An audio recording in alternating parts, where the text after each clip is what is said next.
Good morning, नमस्कार दोस्तों। पहचान एकेडमी में आपका हार्दिक स्वागत है। और एक बार फिर से मैं लेखराज जारवाल आपका बहुत हार्दिक स्वागत करता हूं हमारी इस एकेडमी में, हमारे इस संस्थान में।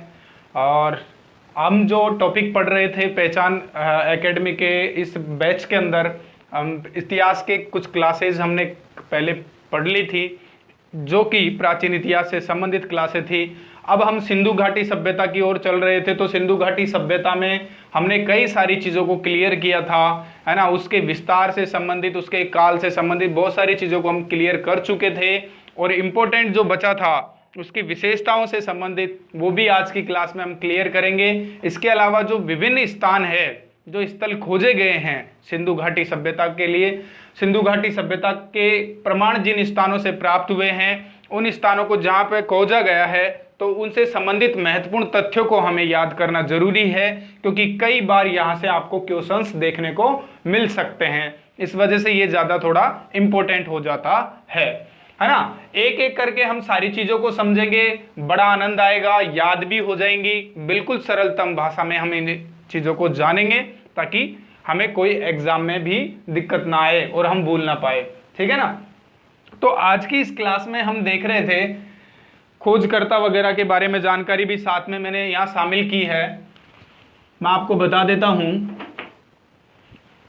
कि प्रमुख स्थल जो मैंने कल मैप के माध्यम से आपको बताया था कि हरियाणा में अलग क्षेत्र में क्या क्या पाया गया, यूपी के अंदर क्या कौन से स्थल खोजे गए, पंजाब में कौन से स्थल खोजे गए, है ना, अलग अलग गुजरात के अंदर कौन कौन से स्थल खोजे गए। वैसे तो भारत में 900 से ज़्यादा स्थल खोजे जा चुके हैं, पर उसके सारे के सारे 900 के 900 स्थान हम नहीं पढ़ सकते हैं, उन्हें याद नहीं कर सकते हैं। इस वजह से कुछ इंपॉर्टेंट स्थल हैं जहां से क्वेश्चंस बन सकते हैं, और इससे पहले भी क्वेश्चंस को देखा गया है, स्टेट लेवल की एग्जाम हो या फिर हमारे पूरे नेशनल लेवल की एग्जाम हो, तो कहीं पर भी देखा गया हो। उन चीज़ों को, सभी चीज़ों को मैंने यहाँ पर समावेशित किया है आपकी इस सारणी में। सारणी को हमेशा एक वर्टिकल रूप में पढ़ना चाहिए, ताकि वो ज़्यादा बेटर समझ में आती है। कई बार क्या है कि सारणी हमें कंफ्यूज करती है, लेकिन अगर आप बिल्कुल आज की इस क्लास में, इस सेशन में इस चीज़ को पढ़ेंगे, तो सारणी आपको कहीं दिक्कत नहीं करने वाली है। आसानी से आपको एक एक चीज़ समझ में आएगी, एक एक बात समझ में आएगी, और बड़े मज़ेदार मतलब उसके टेस्ट के साथ में, मज़ेदार स्वाद के साथ में हम इन चीज़ों को पढ़ेंगे, हिस्ट्री का आनंद लेंगे, ठीक है दोस्तों। तो पहला जो स्थल है हड़प्पा, आप सभी को मालूम है हड़प्पा क्षेत्र पहला स्थल है, जो पाकिस्तान मोंटगोमरी में है। दूसरा स्थल मोहनजोदड़ो, जो भी पाकिस्तान में है। लोथल हमारे गुजरात में अहमदाबाद में है। कालीबंगा हनुमानगढ़ राजस्थान में है। राखीगढ़ी हिसार हरियाणा में है। चंदूदड़ो पाकिस्तान सिंध प्रांत क्षेत्र के अंदर है। आगे हम देखें बनाउली कहाँ है, हिसार हरियाणा में। रोपड़ रूपनगर पंजाब में स्थित है ना। रंगपुर अहमदाबाद वही गुजरात में स्थित है। सुतकोटदा कच्छ गुजरात में स्थित है, ठीक है। कच्छ का रना आपने नाम सुना होगा, ठीक। तो इसको याद ऐसे करना है, ऊपर से नीचे तक पढ़ना है आपको। कैसे पढ़ना है? ऊपर से नीचे तक पढ़ते हुए चलना है। हड़प्पा देखो, रिवाइज करना। हड़प्पा, मोहनजोदड़ो, लोथल, कालीबंगा, राखीगढ़ी, चंदूदड़ो, बनावली, रोपड़, रंगपुर, सुतकोटदा, ये क्षेत्र हैं जो इंपॉर्टेंट है, जहां से आपको एग्जाम्स में क्वेश्चंस देखने को मिल सकते हैं, ठीक है ना। आगे हम बात करें इनकी नदियों के बारे में। मैंने कहा ना, आपको वर्टिकल पढ़ना है, ऊपर से लेकर के नीचे की तरफ पढ़ना है, ताकि सारी चीजें आसानी से आसान लगे, मतलब वो, और समझ में भी आए और याद भी हो जाए साथ के साथ में। इनको रिलेट करते हुए पढ़ेंगे, जोड़ते हुए पढ़ेंगे। तो पहला स्थल है हमारा हड़प्पा क्षेत्र। हड़प्पा क्षेत्र कौन सी नदी के किनारे है? रावी नदी के किनारे है। मोहनजोदड़ो सिंध नदी के किनारे है, सिंधु नदी के किनारे है। लोथल भोगवा नदी के किनारे है। एग्जाम में कई बार ये देखा गया है कि लोथल जो सिंधु घाटी सभ्यता का एक प्रमुख स्थल है या फिर एक पत्तन है, ये बंदरगाह क्षेत्र है, तो ये कौन सी नदी के किनारे स्थित था? तो ये लोथल नदी के किनारे, सॉरी भोगवा नदी या भगवा नदी के किनारे स्थित था। तो ठीक है, ऐसा भी क्वेश्चन बन सकता है। कालीबंगा जो कि राजस्थान हनुमानगढ़ में है, कौन सी नदी के किनारे? हाँ, ये है गग्गर नदी के किनारे। राखी गढ़ी ये हमारा हरियाणा में है, भारत का सबसे बड़ा सिंधु घाटी सभ्यता क्षेत्र का प्रमुख स्थल है, सबसे बड़ा क्षेत्र है, इसका क्षेत्रफल ज्यादा है। ये कहां पर है? घग्गर नदी के किनारे पर स्थित है। यहां से भी क्वेश्चन बन सकता है। मोहनजोदड़ो पाकिस्तान में है और ये पूरी वॉल संपूर्ण सिंधु घाटी सभ्यता का सबसे बड़ा नगर है। जबकि भारत में देखा जाए तो भारत में जो सबसे बड़ा नगर है वो है राखी गढ़ी हरियाणा। वो कहां है? घग्गर नदी के किनारे पर स्थित है। जबकि मोहनजोदड़ो पाकिस्तान में स्थित है जो सिंधु नदी के किनारे स्थित है। आगे चले हम दोस्तों चंदूदड़ो को देखते हैं। चंदूदड़ो सिंधु नदी के किनारे है, पाकिस्तान में है, सिंध प्रांत क्षेत्र में है। ठीक है। बनावली जो कि हमारे हरियाणा में, सरस्वती नदी के किनारे, यहां से भी क्वेश्चन बन सकता है। आगे बात करें तो पंजाब में कौन सी नदी होकर गुजरती है? पंजाब से सतलज नदी गुजरती है। तो सतलज नदी के किनारे पर कौन सा प्रमुख स्थल है? रोपड़ है। बात करें रंगपुर अहमदाबाद की तो ये भादर नदी के किनारे है, ऐसे याद करना है आपको। सुतकोटदा कचकारन सरस्वती नदी के किनारे है जो अभी लुप्त प्राय दिखती है। ठीक है, ऐसे याद करना है। हड़प्पा रावी नदी के किनारे, मोहनजोदड़ो सिंधु नदी के किनारे, लोथल भोगवा नदी के किनारे, कालीबंगा घग्गर नदी के किनारे, राखी गढ़ी घग्गर नदी के किनारे, चंदूदड़ो पाकिस्तान सिंध प्रांत के किनारे, सिंधु नदी के किनारे, बनावली हरियाणा सरस्वती नदी के किनारे, रोपड़ पंजाब सतलज नदी के किनारे, रंगपुर भादर नदी के किनारे, सुतकोटदा कौन सी? सरस्वती नदी के किनारे। अब आ जाते हैं खोजों के ऊपर कि इनकी खोज किस किसने की थी।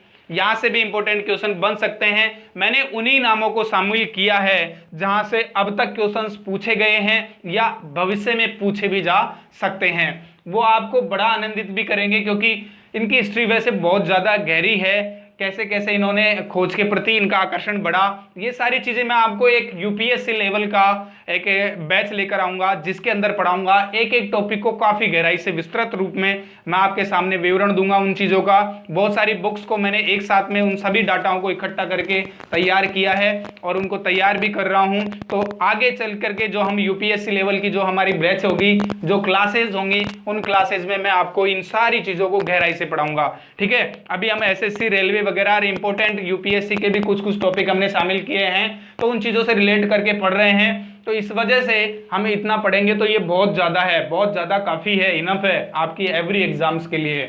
ठीक है, हड़प्पा जो क्षेत्र है वो है, उसकी खोज किसने की थी? दयाराम साहनी ने। हड़प्पा की खोज किसने की थी? दयाराम साहनी ने 1921 में रावी नदी के किनारे पर हड़प्पा स्थल खोजा था। ठीक है, ऐसे याद हो जाएगा। दूसरी बात करें हम, राखलदास बनर्जी ने किसकी खोज की? 1922 में मोहनजोदड़ो की खोज की थी, जो कि पूरी सिंधु घाटी सभ्यता का सबसे बड़ा नगर कहा जाता है। ठीक है, 1922 में कहां पर है मोहनजोदड़ो? सिंधु नदी के किनारे पर है, सिंध प्रांत क्षेत्र में है, पाकिस्तान में स्थित है। ठीक है, आगे चले लोथल की, तो लोथल को खोजने वाले इतिहासकार का नाम क्या था? रंगनाथ राव। 1957 में इन्होंने खोजा था। ये डेट पूछी भी जा सकती है। और इस स्थान, क्योंकि ये इंपॉर्टेंट ये है कि क्योंकि सिंधु घाटी का बंदरगाह या पत्तन जो केंद्र हुआ करता था वो लोथल है, और इंपॉर्टेंट भी है। चावल के अग्निकुंड के साक्ष्य मिले हैं, है ना। गोदीबाड़ा पत्तन था लोथल में, तो इस वजह से ये ज्यादा इंपॉर्टेंट बन जाता है। और इससे रिलेटेड जो खोज करता है, वो रिसर्चर हैं, तो उनके बारे में भी आपसे एग्जाम में पूछा जा सकता है। लोथल को खोजने वाले कौन थे? रंगनाथ राव। लोथल को खोजने वाले कौन थे? रंगनाथ राव। 1957 में इन्होंने, रंगनाथ राव ने लोथल क्षेत्र को खोजा था। आगे बात करें हम कालीबंगा की, तो भैया कालीबंगा जो कि हमारे हनुमानगढ़ राजस्थान में स्थित है, घग्गर नदी के किनारे है। इनकी खोज किसने की थी? अमलानंद घोष ने। किसने की थी? अमलानंद घोष ने की थी।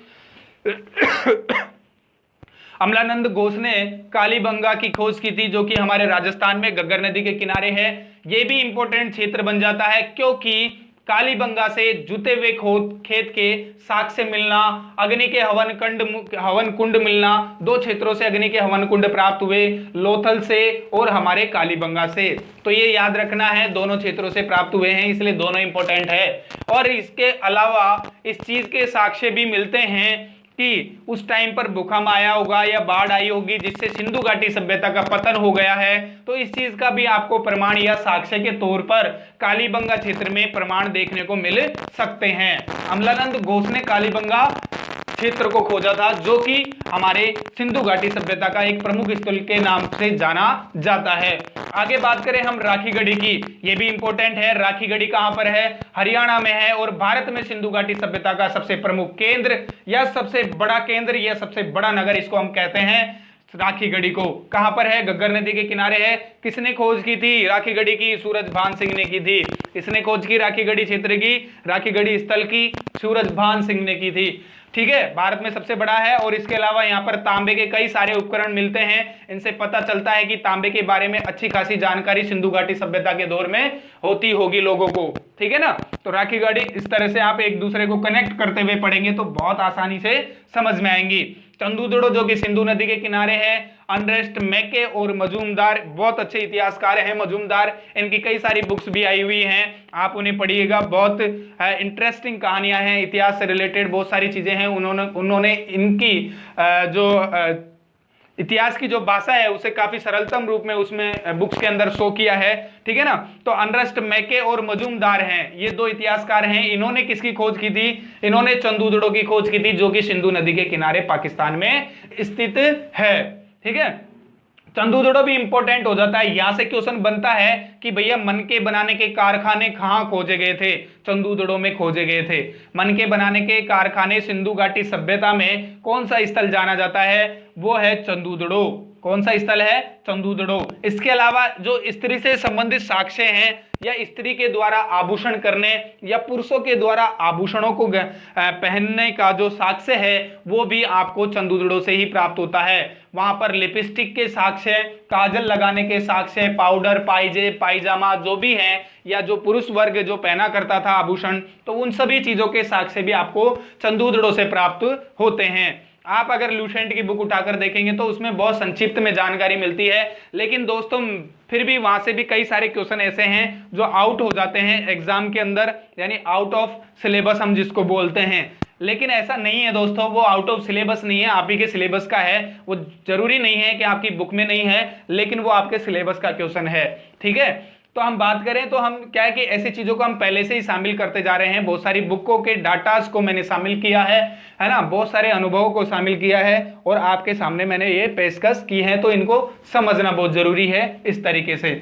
आगे हम बात करें बनावली की, जो कि हिसार हरियाणा में स्थित है, सरस्वती नदी के किनारे है। इनके इंपोर्टेंसी का पता नहीं है कि भाई इनको खोजकर्ता कौन थे। ठीक है, ये भी याद रखना है आपको, इसके बारे में पूछा भी नहीं जाता है और किताब में दिया भी नहीं गया है।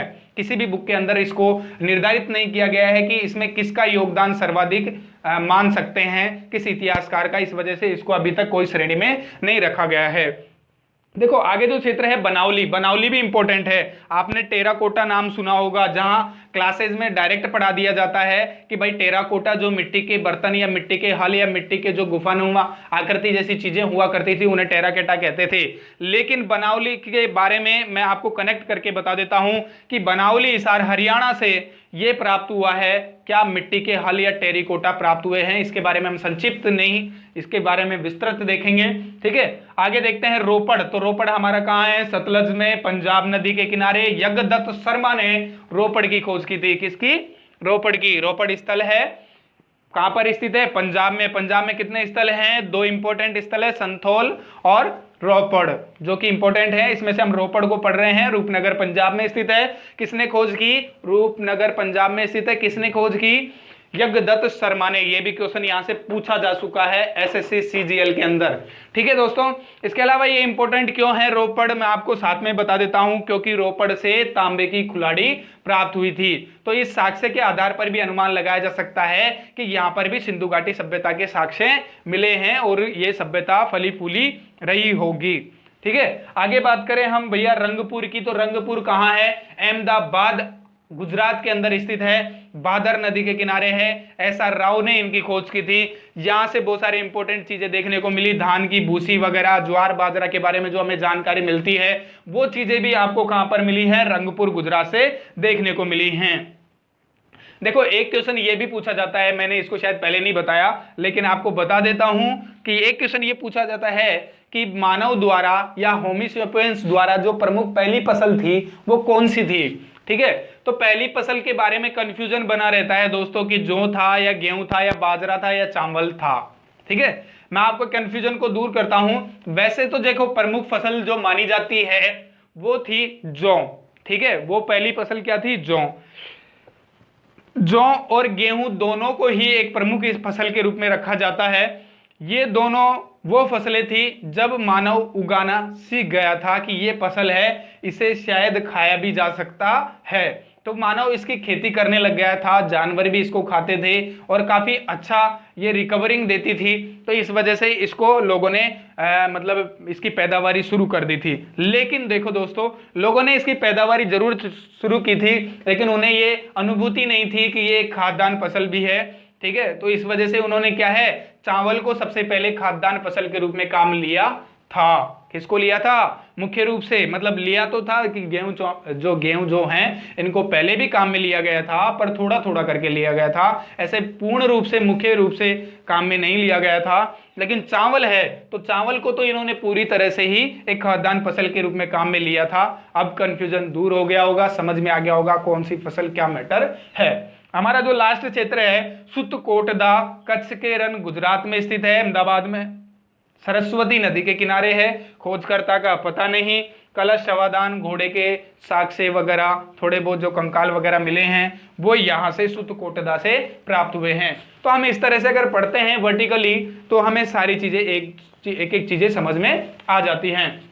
अब बात करें हम मुख्य बिंदुओं की कि क्वेश्चन क्या बन सकता है, कहां से बन सकता है, किस टाइप का क्वेश्चन बन सकता है, वो चीज देखते हैं। हड़प्पा से आपको, हड़प्पा रावी नदी के किनारे दयाराम सानी ने खोज की थी। हड़प्पा से क्या क्या चीजें प्राप्त हुई हैं, हड़प्पा से अन्न भंडार प्राप्त हुए हैं, हड़प्पा से कांसे का दर्पण प्राप्त हुआ है, हड़प्पा से श्रमिक आवास की व्यवस्था के बारे में एक ढांचागत इमारत प्राप्त हुई है। इसके अलावा हड़प्पा क्षेत्र से R37 और H8 पद्धति, दो पद्धतियां जो कि उस दौर में, उस काल में शव दफनाने के दौरान काम में ली जाती थी, अपनाई जाती थी, वो दोनों पद्धतियां भी कई बार एग्जाम में पूछ ली जाती है।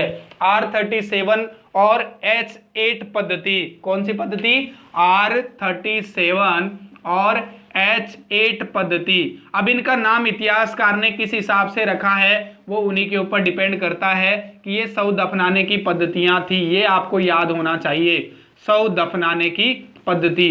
अब ये इसलिए रखा गया क्योंकि यहां पर एक शेप बनती है, देखो R यूं है, R के साथ में अगर यूं 3, ठीक है, 3 के बाद में उन्होंने किस टाइप से बनाया था, ये 7, इस टाइप का क्या उनको आकृति मिली है, इस टाइप की। जो शव वहां पर जो खोजे गए हैं हड़प्पा के क्षेत्र में, वहां पर जो शमशान घाट खोजा गया था तो उसके अंदर क्या है कि जो शवों को दफनाने की जो जगह है वहां पर उनको ऐसी आकृति मिली और ऐसी आकृति मिलने की वजह से उन्होंने इसका नाम क्या दे दिया, R37 नाम दे दिया। क्या दे दिया, R37 नाम दे दिया। H8 में भी उनको ऐसी ही जानकारी मिली, एक शव का स्थान यहाँ था, एक शव का स्थान यहाँ था और उनके इंपोर्टेंट जैसे यानी उनके बच्चे वगैरह का जो स्थान हुआ करता था उनके बीच में था तो बन गया H, ठीक है, और 2 स्थान यहाँ थे तो ये बन गया 8। तो ये H8 पद्धति और R37 पद्धति को इस तरह से शो किया जाता है जो कि हड़प्पा क्षेत्र में देखी गई हैं। हड़प्पा से क्या क्या प्राप्त हुए हैं, अन्न भंडार प्राप्त हुए हैं, कांसे का दर्पण प्राप्त हुआ है, श्रमिक आवास की इमारतें प्राप्त हुई हैं, R37 H8 शव दफनाने की पद्धतियां प्राप्त हुई हैं। मोहनजोदड़ो की बात करें तो मोहनजोदड़ो पाकिस्तान के सिंध प्रांत में सिंधु नदी के किनारे राखलदास बनर्जी द्वारा खोजा गया था। मोहनजोदड़ो से क्या क्या मिले हैं, मोहनजोदड़ो से मिले हैं आपका जो विशाल स्नानागार है, विशाल स्नानागार, कांसे की मूर्ति, नर्तकी की मूर्ति, ये भी क्वेश्चन कई बार पूछा जाता है। विशाल स्नानागार, कांसे की मूर्ति और एक पुरोहितों की मूर्ति, ये आप पहली बार सुन रहे होंगे क्योंकि पुरोहितों की मूर्ति का भी साक्ष्य मोहनजोदड़ो क्षेत्र से प्राप्त हुआ है। इसके अलावा मोहनजोदड़ो से उस टाइम पर, उस काल में, उस दौर में एक यूनिवर्सिटी भी चलाई जाती थी, एक महाविद्यालय जैसा ही एक बड़ी इमारत हुआ करती थी, जहां से शिक्षा का धीरे धीरे धीरे धीरे, यानी शिक्षा का नहीं तो हम यूं कह सकते हैं कि एक सामाजिक इकाई को व्यवस्थित करने के बारे में लोगों के द्वारा आपस में एक दूसरे को समझाने की एक इमारत हुआ करती थी, उसे हम आज महाविद्यालय के नाम से जानते हैं। तो यानी अगर यूं पूछा जाए एग्जाम में कि महाविद्यालय के साक्ष्य कहां से प्राप्त हुए हैं, तो वहां हमारा उत्तर आएगा मोहनजोदड़ो। क्या आएगा? मोहनजोदड़ो। मोहनजोदड़ो से महाविद्यालय के साक्ष्य। और इसके अलावा इंपॉर्टेंट क्वेश्चन यूपीएससी लेवल में भी कई बार पूछा गया है कि एक श्रृंगी पशु की जो मुद्राएं हैं वो भी कहां से प्राप्त हुई हैं? वो भी मोहनजोदड़ो से ही प्राप्त हुई हैं। ये भी इंपॉर्टेंट लाइन है, ये सारी चीजें इंपॉर्टेंट है। मोहनजोदड़ो से विशाल स्नानागार, कांसे की मूर्ति, पुरोहितों की मूर्ति, महाविद्यालय और श्रृंगी पशु की मुद्राएं ये प्राप्त हुई हैं। लोथल की बात करें तो लोथल से क्या क्या प्राप्त हुआ है? लोथल हमारे सिंधु घाटी सभ्यता का एक पत्तन था, एक बंदरगाह था, जहां से गोदीबाड़ा पत्तन के बारे में जानकारी मिलती है। चावल के बारे में प्रथम साक्ष्य की जानकारी कहां से मिलती है? लोथल से। अग्निकुंड के बारे में जानकारी लोथल से। हाथी दांत, लोथल, 3 युगल समाधियां जो बनाई गई हैं, जिसमें बच्चा और हस्बैंड वाइफ यानी पति पत्नी और बच्चे यानी पारिवारिक समाधियों को एक साथ सम्मिलित किया गया, तो उन युगल समाधियों का साक्ष्य भी आपको लोथल से गुजरात में देखने को मिलता है। घोड़े की मरण मूर्तियां भी यानी मिट्टी की मूर्ति या तांबे कांसे की मूर्तियां भी जो कि लोथल क्षेत्र से प्राप्त की गई हैं। बात करें कालीबंगा हनुमानगढ़ की। कालीबंगा हनुमानगढ़ से आपको याद होना चाहिए जुते हुए खेत के साक्ष्य। बहुत सारी एग्जाम्स में इससे क्वेश्चन भी पूछा जा चुका है। अग्नि के हवन कुंड भी कहां से प्राप्त हुए? कालीबंगा से। चूड़ियों के साक्ष्य भी कालीबंगा से। और भूकंप के साक्ष्य या यूं कहें सिंधु घाटी सभ्यता के पत्तन के बारे में जो साक्ष्य का प्रमाण मिलता है वो कालीबंगा से प्राप्त होता है। राखीगढ़ी की बात करते हैं। राखीगढ़ी हमारे भारत का सबसे बड़ा नगर है जो कि सिंधु घाटी सभ्यता का है, भारत में स्थित है। भारत में स्थित सबसे बड़ा नगर है। वैसे मोहनजोदड़ो है सबसे बड़ा, मैं कई बार बता चुका हूं, इसको आपको याद होने चाहिए। और इसके अलावा कई सारे ताम्र उपकरण भी राखीगढ़ी में देखे गए हैं। चंदूदड़ो की बात करें तो चंदूदड़ो में भैया क्या है? मन के बनाने के कारखाने, कंगे, लिपस्टिक, काजल, पाउडर, पाइजेब आदि ऐसी श्रृंगार या आभूषण प्राप्त हुए हैं जो चंदूदड़ो से प्राप्त हुए हैं। उस टाइम पे क्या है पता है? स्त्री और पुरुष दोनों ही आभूषणों को पहना करते थे, दोनों ही गहनों को धारण किया करते थे। ऐसा नहीं था स्त्री ही करती थी, पुरुष भी वही आज जो हम केवल स्त्रियों के पास देखते हैं वो पुरुष भी किया करते थे। बनावली की बात करें तो बनावली से क्या प्राप्त हुआ है? मिट्टी के हल प्राप्त हुए हैं, ये भी इंपॉर्टेंट है। रोपड़ से क्या प्राप्त हुआ है? रोपड़ से भैया तांबे की कुल्हाड़ी प्राप्त हुई है। रंगपुर से धान की भूसी, ज्वार, बाजरा प्राप्त हुआ है। सुतकोटदा से कलश, शवाधान, घोड़े का कंकाल और तराजू के साक्ष्य भी कहां से प्राप्त हुए हैं? सुतकोटदा से प्राप्त हुए हैं। ये क्वेश्चन पूछा गया है इससे पहले कि सिंधु घाटी सभ्यता से संबंधित तराजू जो पाई गई थी या तराजू के जो साक्ष्य मिले हैं वो किस स्थल से मिले हैं? तो वो है सुतकोटदा। ये याद होना चाहिए, यहां से भी क्वेश्चन बन गए हैं। ठीक है, आपको समझ में आ गया होगा, बहुत इंपॉर्टेंट है, बहुत आसानी से भी समझ में आया होगा, कोई तरह की कोई दिक्कत नहीं हुई होगी, पूरी सारणी समझ में आ गई होगी, बहुत सारे क्वेश्चन आपके क्लियर भी हो गए होंगे। अब आगे हम जो चीजें देखेंगे वो मैं आपको बता दूंगा। ठीक है, इसके अलावा हम आज जो पढ़ने जा रहे हैं वो पढ़ेंगे इसकी विशेषताओं को। जो विशेषताएं है ना उनको देखते हैं एक बार।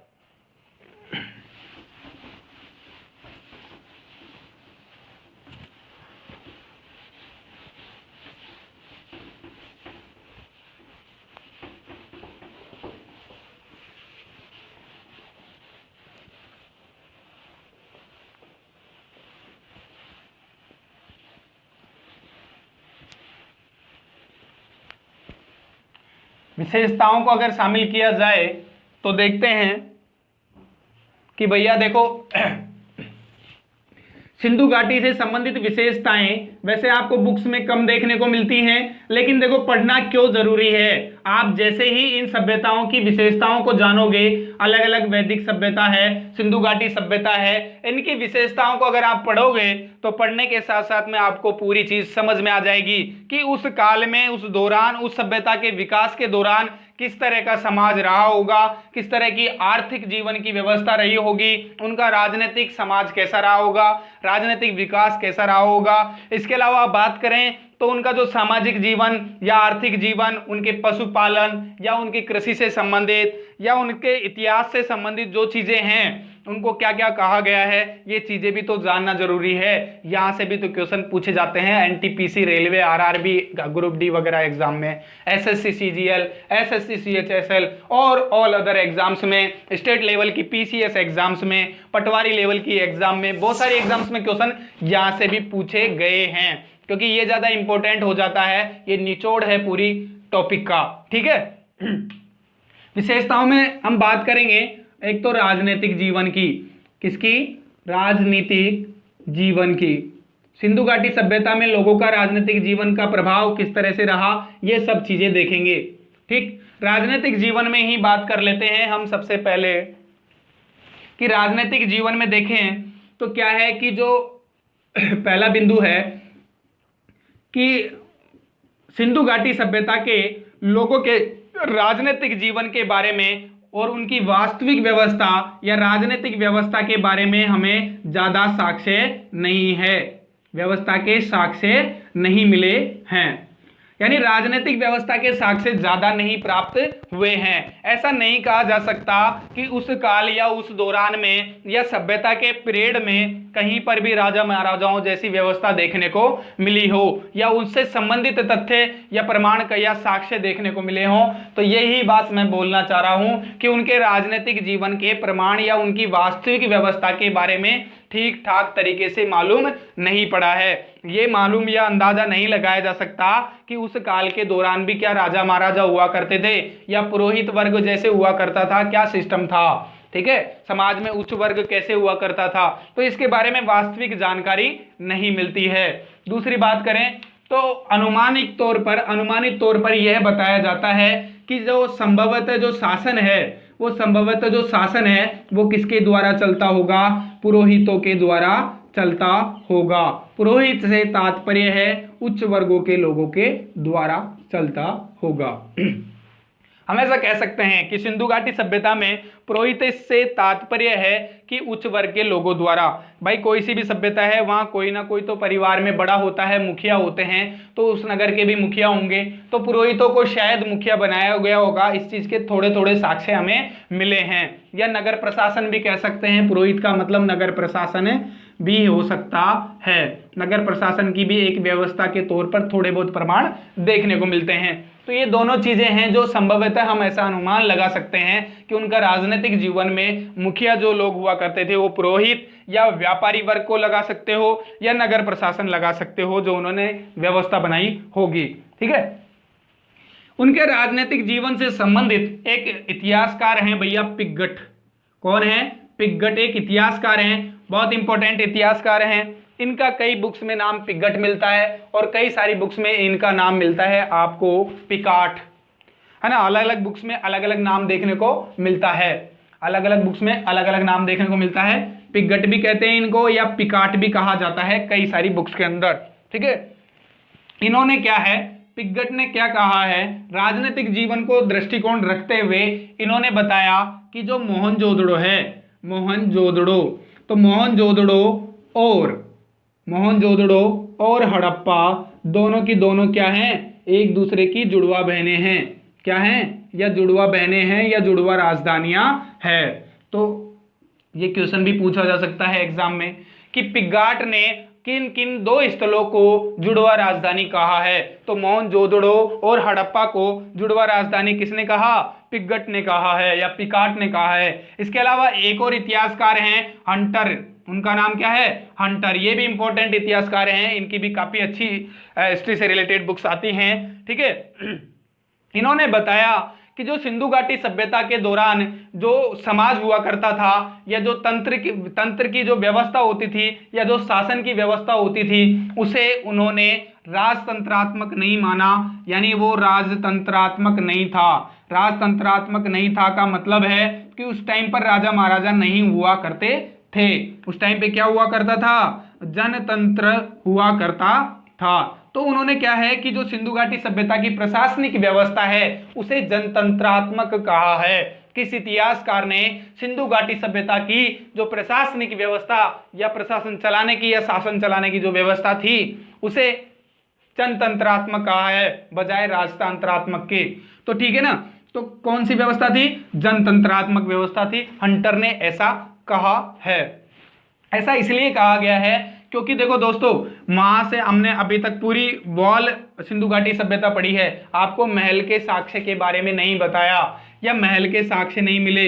इसके अलावा कहीं पर भी आपको अस्त्र शस्त्र, ऐसे शास्त्र या अस्त्र नहीं मिलते हैं जो कि युद्ध में काम लिए जाते हों, या बड़े तौर पर अस्त्र शस्त्रों का निर्माण हुआ हो, या बड़े तौर पर खोजे गए हों अस्त्र शस्त्र या औजार जो भी युद्ध में काम लिए जाते हैं। तो इन चीजों के आधार पर अनुमान लगाया जा सकता है कि उस दौरान, जो सिंधु घाटी सभ्यता के दौरान उनका जो सामाजिक जीवन रहा था, या उनकी जो शासन की या प्रशासन की जो व्यवस्था थी वो एक जनतंत्रात्मक शासन व्यवस्था थी, और वहां से महल शस्त्र के प्रमाण नहीं मिलते हैं। इस वजह से इसे हम राजतंत्रात्मक नहीं कह सकते हैं। ठीक है, तो ये चीजें आपको समझ में आ गई होंगी। राजनीतिक जीवन समझ में आ गया। उसके बाद में बात करते हैं हम इसके सामाजिक जीवन की, कि सामाजिक जीवन उस समय कैसा रहा होगा।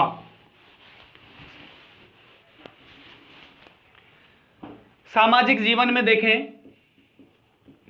तो सिंधु घाटी सभ्यता का सामाजिक जीवन बिल्कुल ऐसा ही रहा है जैसा हम आज कल्पनाएं करते हैं।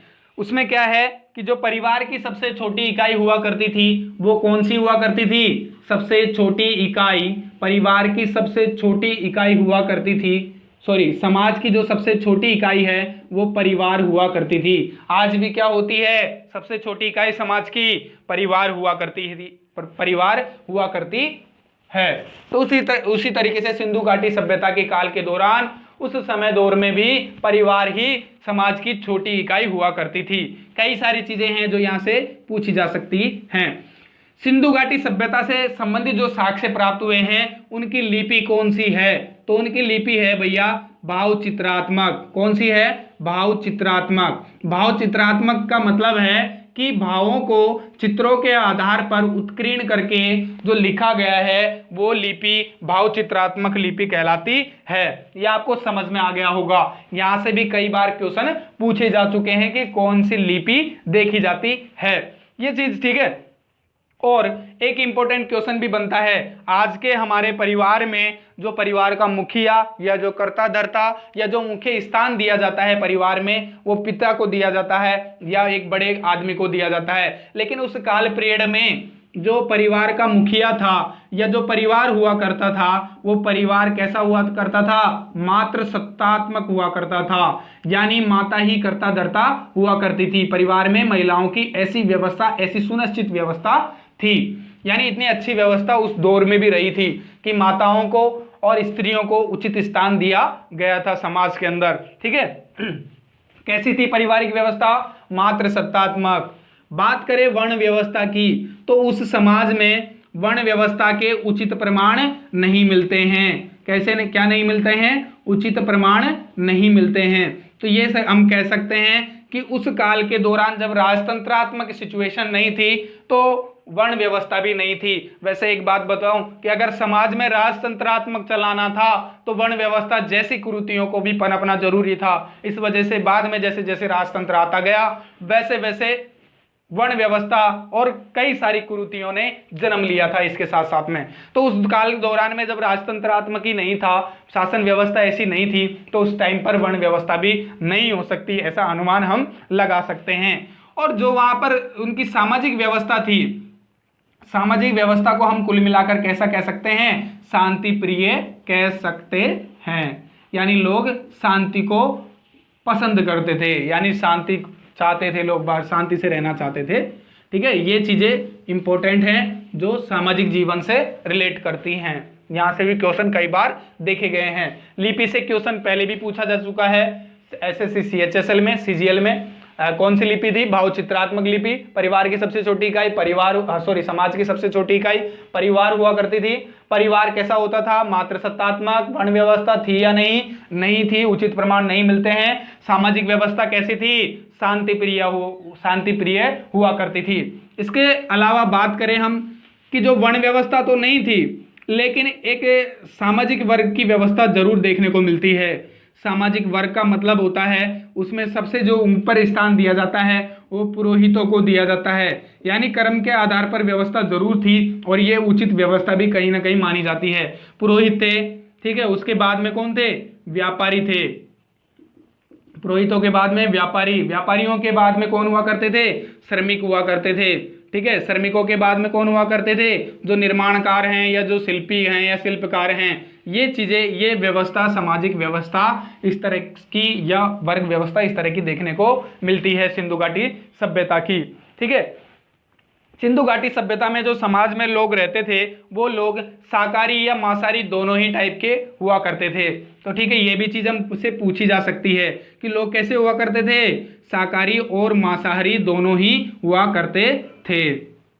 शाकाहारी और मांसाहारी दोनों हुआ करते थे, क्योंकि हम अनुमान लगाते हैं कई बार कि यार उस टाइम पे सिर्फ खाने के लिए फसलों का ज्ञान नहीं था तो मांसाहारी ही होंगे, शाकाहारी कैसे होंगे?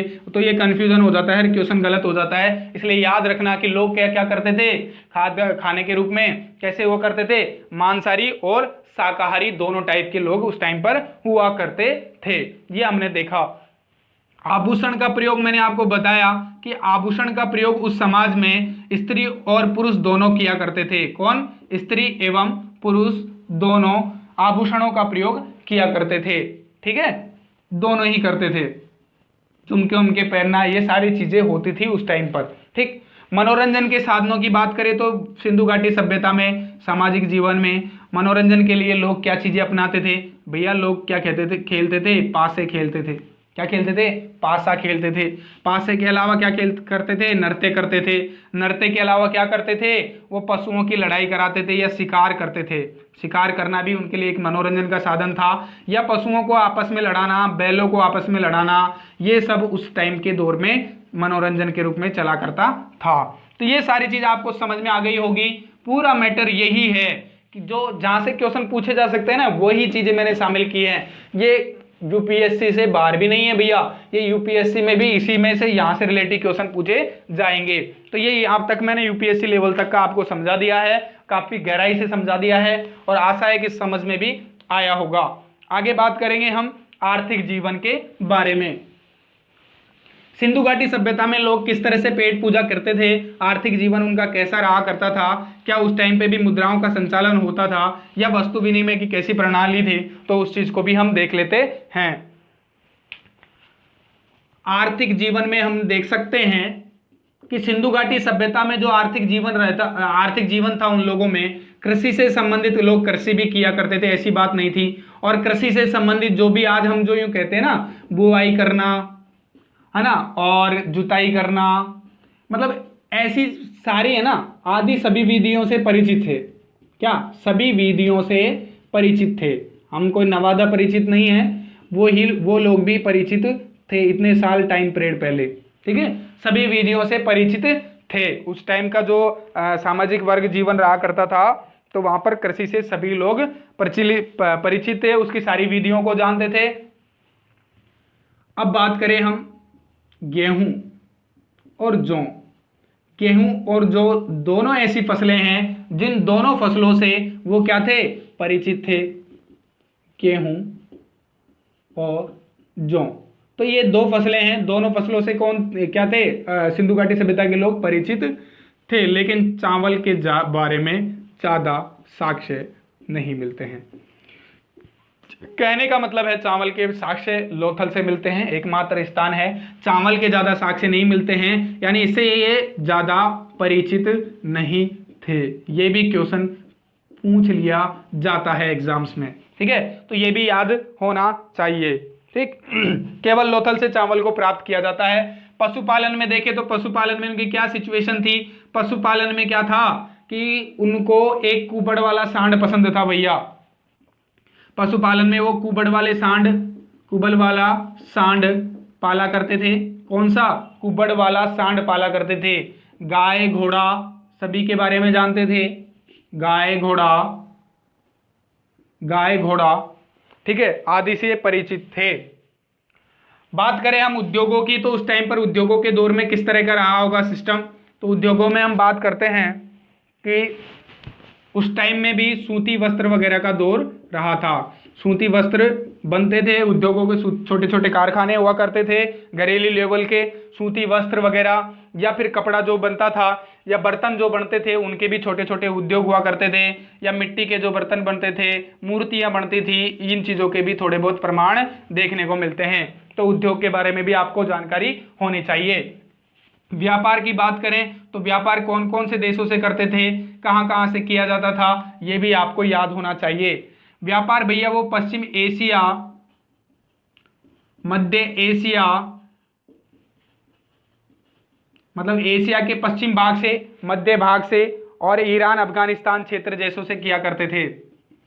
ईरान अफगानिस्तान, ठीक है। अगर ऐसा नहीं समझ में आ रहा है तो मैं इसको और समझा सकता हूं, ठीक है। ईरान से तो वो क्या करते थे, चांदी और सोना खरीदते थे। उस टाइम पे लोग क्या खरीदते थे, चांदी खरीदते थे, है ना। और इसके अलावा अफगानिस्तान से क्या खरीदते थे, अफगानिस्तान से भैया वो टिन खरीदा करते थे। क्या खरीदते थे, टिन खरीदते थे। एक क्वेश्चन पूछा जा सकता है कि एक धातु है लाजबर्द एक धातु है, इसे वो मेसोपोटामिया जो मिस्र की सभ्यता है, मेसोपोटामिया से आयात किया करते थे। लाजबर्द धातु है, इसे आयात किया करते थे, ठीक है। ये भी समझ में आ गया होगा आपको व्यापार से संबंधित। बात करें निर्यात की, तो निर्यात क्या करते थे, ये तो आयात करते थे, लेकिन निर्यात में वो भैया क्या है कि सिंधु घाटी के दौर में इस टाइम पर सबसे ज्यादा सूती वस्त्रों का उत्पादन हुआ करता था। तो सूती वस्त्रों को निर्यात किया जाता था, बर्तनों को निर्यात किया जाता था, ठीक है। ये सारी चीजें, हाथी दांत भी सिंधु घाटी सभ्यता से निर्यात हुआ करते थे अलग अलग सभ्यताओं में, और लकड़ी का भी उस टाइम पे निर्यात था, ठीक है। ये समझ में आ गया होगा। तो ये सारी चीजें हैं जो उनके आर्थिक जीवन से रिलेट हैं। बात करें आगे, हम चलते हैं उनके धार्मिक जीवन को। यहां से भी कई बार क्वेश्चन पूछ लिए जाते हैं। धार्मिक जीवन,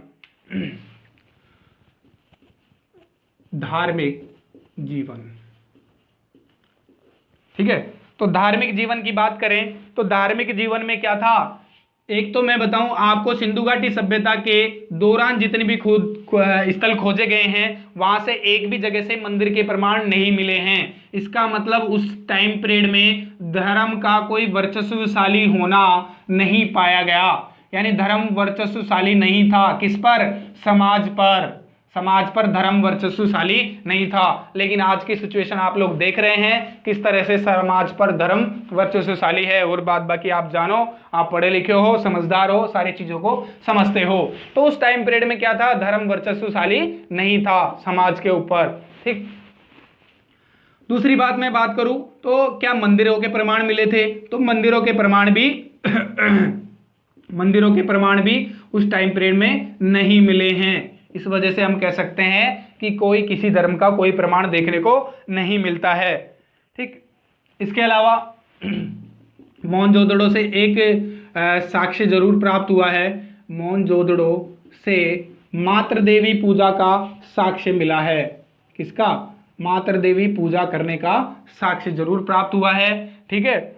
और इसके अलावा हड़प्पा से भी कुछ चीजें प्राप्त हुई हैं जो धर्म को रिलेट करती हैं। हड़प्पा से उर्वरता देवी के प्रमाण मिलते हैं, उर्वरता देवी पूजा के प्रमाण मिलते हैं। यहां से भी इंपॉर्टेंट क्वेश्चन धार्मिक जीवन के बारे में पूछा जा सकता है, ठीक है।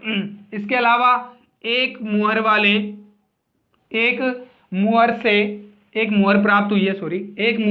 हुई है, यानी एक सिक्का या मुद्रा प्राप्त हुई है जिसमें से आपको पशुपतिनाथ के मतलब चित्रण मिलता है, या उस पशुपतिनाथ देवता के होने के प्रमाण मिलते हैं उस मुद्रा से। ये भी यहाँ से भी क्वेश्चन पूछा जा सकता है, ठीक है। उस टाइम पे क्या है पता है, नाग पूजा भी की जाती थी, नाग पूजा की जाती थी, ये याद रखना। योनि पूजा भी की जाती थी, ठीक, योनि पूजा, नाग पूजा, है ना, लिंग पूजा, ये सब चीजें तो फिर भी हुआ करती थी उस टाइम पे, लेकिन धर्म का इतना वर्चस्वशाली नहीं था धर्म, ठीक है। ये तीनों चीजें हुआ करती थी। स्वास्तिक चिन्ह के भी साक्ष्य उस टाइम पे मिलने देखने को मिलते हैं। किसके? स्वास्तिक चिन्ह के भी प्रमाण मिलते हैं, और इन तीनों चीजों के भी प्रमाण मिलते हैं, इन अलग अलग चीजों के भी प्रमाण मिलते हैं। इसके अलावा धार्मिक जीवन में अग्निकुंड के भी प्रमाण मिलते हैं, और आपको जैसा कि मैंने पहले भी बताया, अग्निकुंड लोथल और कालीबंगा दोनों क्षेत्रों से प्राप्त हुए हैं। अग्निकुंड कहाँ से?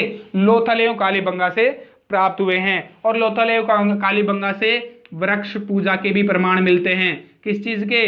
वृक्ष पूजा के भी प्रमाण मिलते हैं, या फिर पशु पूजा के भी प्रमाण मिलते हैं। किस चीज के? पशु पूजा के भी प्रमाण मिलते हैं। तो ये भी चीजें इंपॉर्टेंट है। पेड़ पौधों को भी पूजा जाता था, पशुओं को भी पूजा जाता था, धर्म वर्चस्वशाली नहीं था, मंदिरों का कोई प्रमाण नहीं मिलता है, पशुपति देवता के प्रमाण मिलते हैं, नाग पूजा, योनि पूजा, स्वास्तिक चिन्ह पूजा, ठीक है, ये सारी चीजें आपको देखने को मिलती है जो धार्मिक जीवन से रिलेट हैं।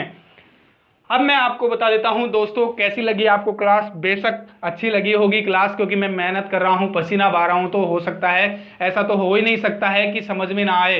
तो ये तो बिल्कुल नामुमकिन है कि समझ में नहीं आएगा, समझ में तो आएगा। और अगर नहीं आता है फिर भी, तो आप वीडियो को पॉज कीजिए, वीडियो को बैक कीजिए, रिटर्न कीजिए, और उसे पीछे का एरिया, प्रीवियस एरिया आप देख सकते हैं, वापस से रिवाइज कर सकते हैं। तो काफ़ी अच्छी बेहतरीन तरीके से आपको नॉलेज पसंद आएगी।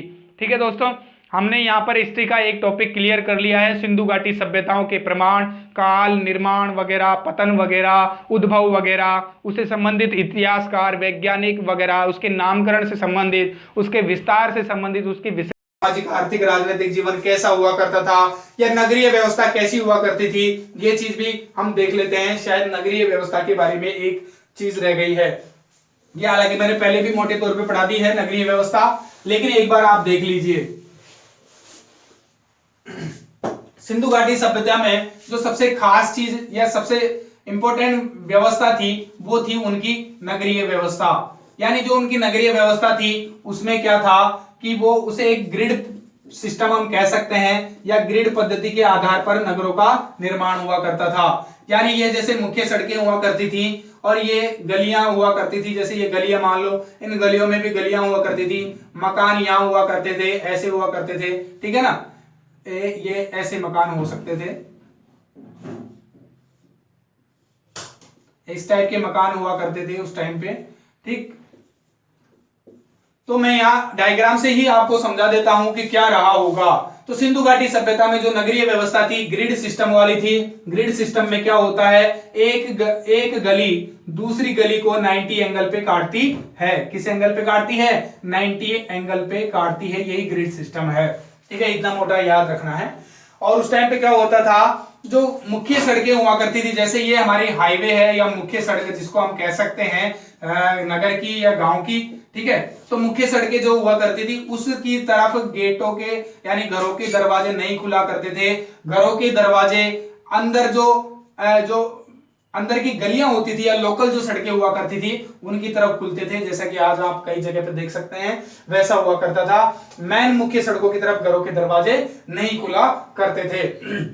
इसके अलावा बात करें नगर व्यवस्था में, दो तरह की नगर व्यवस्था थी, एक बड़ा और एक छोटा। तो बड़ा नगर में क्या था, इसे ही शहर कहते थे, और इसे कहते थे जहां मतलब एक तरह से पुरोहित वर्ग रहा करता था, पुरोहित वर्ग, या फिर कहें उच्च वर्ग कहें, या फिर इस स्थान को जो कहते थे वो कहते थे हम पश्चिम। क्या कहते थे? पश्चिम सिंधु घाटी सिंधु घाटी सभ्यता का नगर, यानी पश्चिम नगर, और इधर से यूं कहा जाता था पूर्वी नगर।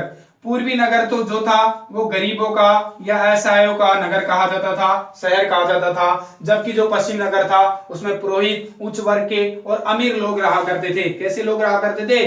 अमीर लोग रहा करते थे, ठीक है। तो ये नगरीय व्यवस्था उस टाइम पे हुआ करती थी, ठीक। देखो एक अंदर का क्वेश्चन है जो पूछा जा सकता है, ये क्वेश्चन भी इंपॉर्टेंट हो सकता है किसी यूपीएससी या कोई अच्छी लेवल की एग्जाम में। देखो हमने पढ़ा है कि ग्रिड सिस्टम में इस तरह की पद्धति हुआ करती थी और जो घरों के दरवाजे थे वो अंदर की साइड लोकल सड़कों की ओर खुलते थे, न कि मुख्य सड़कों की ओर खुला करते थे। लेकिन एक स्थान ऐसा है लोथल, एक स्थान लोथल ऐसा है जिसके घरों के दरवाजे मुख्य सड़कों की तरफ खुलते थे। किधर खुलते थे? मुख्य सड़कों की तरफ उनके दरवाजे खुला करते थे। तो ये भी इंपॉर्टेंट क्वेश्चन है। एकमात्र स्थान कौन सा है? लोथल, जहां से साक्ष्य मिलते हैं कि वहां पर घरों के दरवाजे मुख्य सड़कों की ओर खुलते थे बजाय लोकल सड़कों की ओर खुलने के बजाय, गलियों में खुलने की बजाय। ठीक है, यह व्यवस्था आपको समझ में आ गई होगी। नगरीय व्यवस्था इस टाइप की हुआ करती थी। नगर में देखो पानी की या जल निकास की जो व्यवस्था थी वो भी एक उचित व्यवस्था थी। ठीक है, जल निकास की व्यवस्था देखने को मिलती है। ठीक है, नाली व्यवस्था उचित तरीके से देखने को मिलती है। ठीक है, जल आपूर्ति की व्यवस्था भी उस टाइम पे बहुत अच्छी देखने को मिलती है। किस तरह का सिस्टम था, पानी को गंदा नहीं करना, प्रदूषित नहीं करना, ये सारी चीजें के प्रमाण आज मिलते हैं। देखो उस टाइम पे शौचालय भी हुआ करते थे, ये बड़े अचरज वाली बात है। उस टाइम पे शौचालय भी हुआ करते थे, तो शौचालय के भी प्रमाण मिलते हैं, है ना। बहुत सारी चीजें हैं, नहाने के लिए स्नानागारों के भी प्रमाण मिलते हैं, स्नानागारों के भी प्रमाण मिलते हैं, यानी बाथरूमों के भी प्रमाण मिलते हैं, है ना। इसके अलावा अन्न भंडारों को, अन्न इकट्ठा करने के लिए अन्नागारों के भी प्रमाण मिलते हैं। तो इतने सारे प्रमाण अगर किसी सभ्यता से मिल रहे हैं तो वो एक विकसित सभ्यता का उदाहरण सभ्यता थी। ठीक है ना। तो ये सारी चीजें हैं जो उसकी नगरीय व्यवस्था को शो करती हैं। आपको समझ में आ गया होगा, इसमें से बाहर एक भी क्वेश्चन नहीं जाएगा। आप कोई सी भी एग्जाम देकर देख लेना। ठीक है दोस्तों, अब हमने सिंधु घाटी सभ्यता को पूरा पढ़ लिया है। आशा है आपको अच्छी तरह से समझ में आ गई होगी। और फिर बात करेंगे हम जो इंपॉर्टेंट टॉपिक्स हैं आगे के, उन टॉपिक्स को देखेंगे हम नेक्स्ट क्लास में। और नेक्स्ट क्लास में हम पढ़ाएंगे वैदिक सभ्यता के बारे में, और इसी तरह से रुचि लेते हुए, हिस्ट्री को रोमांचित बनाते हुए, है ना, इसका आनंद लेंगे और काफी अच्छी अच्छी बातों को जानेंगे ताकि हमारे एग्जाम्स में हमारी हेल्प हो सके और हमें क्वेश्चंस याद हो।